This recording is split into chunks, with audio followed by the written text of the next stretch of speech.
কি গো জল খাবার হলো? এই যে দেখো দাদাকে দিচ্ছি যে রুটি আর সুজি আজকের মতো।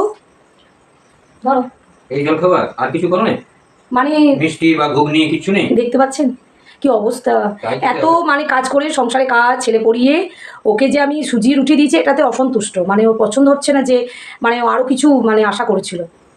মানে ডিম মেয়েরা সিদ্ধ করে দাও। মেয়েরা দেখতে পাচ্ছেন তো, আবার ডিম সিদ্ধ চায়। মানে মেয়েরা যে কত কষ্ট করে এই সংসারে এত কাজ করেও যে মানুষের জন্য ভাবে, বাড়ির লোকের জন্য বা তার স্বামীর জন্য বা হাজবেন্ডের জন্য, সেটা ওরা কোনোদিনই বুঝবে না, জানেন তো, কোনো দিনই ওরা বুঝবে না।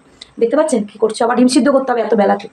খাবার তো দেওয়া হয়েছে মোটামুটি, রুটি সুজি, উনি সুজি খেতে খুব ভালোবাসে, সেই জন্য কালকে রাতে একটা রুটি বেড়ে গেছিলো, তো এই জন্য আমি দিয়েছি। ওটিও রাগ হয়েছে কি না, রুটি আর সুজি আমি খাবো না, আমাকে একটা ডিম সিদ্ধ করে দাও। দেখি আমাকে আবার ডিম সিদ্ধটা করতে হবে। এখনই খাবে? করো, আস্তে আস্তে করো। সুজিটা মিষ্টি হয়ে যায়? ভালো। ঠিক আছে, খাও। কিশমিশ দিতে হবে।